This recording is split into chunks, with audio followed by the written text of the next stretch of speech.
bachelor universitaire technologique de génie bio se distingue par deux parcours. Deux parcours qui débutent dès le premier semestre, à savoir le parcours SAB, Sciences de l'agroalimentaire et de la biotechnologie, et le parcours SEE, Sciences de l'environnement et de l'écotechnologie. Le but, c'est 6 semestres et surtout 180 crédits ECTS, donc pour un total de 2000 heures de formation.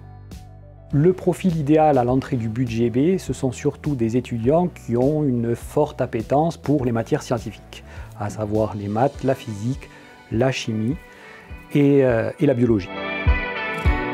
Je me suis réorientée après 2 ans de PACES et je voulais rester dans le domaine de la biologie, donc j'ai choisi de faire un DUT génie biologique parce que je souhaitais faire des études courtes et professionnalisantes. On fait beaucoup de pratiques, ça nous permet de concrétiser toute la théorie qu'on peut voir en cours et c'est très professionnalisant et on se sent serein pour pouvoir entrer dans des entreprises. Le but permet, de par le fait maintenant de se déployer sur 3 années, de se caler à la réforme des LMD et de pouvoir continuer en master et en doctorat. Maintenant, dans les faits, le but a une vocation purement professionnelle, à visée professionnelle, et donc ça sera des métiers en lien avec l'agroalimentaire et l'environnement. Ça sera normalement des assistants ingénieurs en termes de qualité agroalimentaire ou environnementale, mais aussi des techniciens et puis aussi, par exemple, des responsables qualité. On les voit travailler ici dans un laboratoire de microbiologie. Donc on essaie de les mettre en situation professionnelle et d'autant plus dans le nouveau but où on va essayer de développer plus de projets transversaux et des situations d'apprentissage vraiment comme dans leur futur métier. Moi qui suis à NIAB, en 2e année, il y a un concours brassicole qui est organisé et donc on peut composer des équipes de cette filière pour créer une bière. Et donc cette année, nous, on crée une bière pour le concours, du coup sur le thème bière verte. Donc on est dans l'éco-conception, les aliments verts et la coloration naturelle verte. On va apprendre aux étudiants à maîtriser toutes les étapes de la production. On va apprendre également à travailler dans une démarche QSE, c'est-à-dire en maîtrisant toute la qualité, en maîtrisant l'aspect sécurité aussi bien pour l'opérateur que pour le produit final, donc pour le consommateur.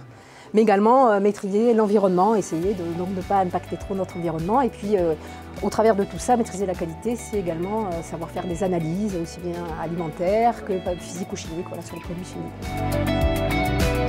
À partir de la 2e année, il y a une possibilité d'effectuer la formation en alternance. En ce qui concerne les stages, ils s'intercalent au sein des semestres 3 et semestre 6 pour une durée de 12 semaines pour le semestre 3 et une durée de 14 semaines pour le semestre 6. Pour le parcours, ce qu'on appelle maintenant le parcours SAB, c'est-à-dire Sciences de l'aliment et biotechnologie, ils vont s'orienter dans des carrières type, pour les meilleurs, ingénierie, surtout dans l'agronomie. Après, il y a des étudiants qui deviennent techniciens dans des laboratoires. Il y en a certains qui interviennent dans la qualité au niveau d'industrie agroalimentaire, soit locale, soit sur le continent.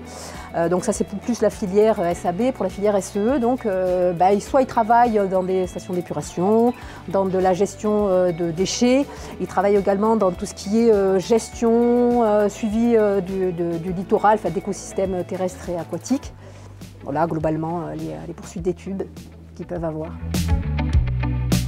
Pour ce qui est de la vie à l'université, il y a beaucoup d'activités, c'est assez vivant. On a accès aux rues, mais aussi à la cafette, qui est un lieu où on se retrouve souvent pendant les pauses entre étudiants pour boire le café et manger. Il y a beaucoup d'activités différentes qui sont proposées par le SUAPS, donc ça permet de faire des rencontres et de pouvoir pratiquer un sport au sein de l'université. Le centre-ville de Corté est aussi très vivant, il y a beaucoup d'endroits pour sortir, manger ou boire un verre avec des amis. Donc je recommande les études à Corté où la vie est douce et agréable.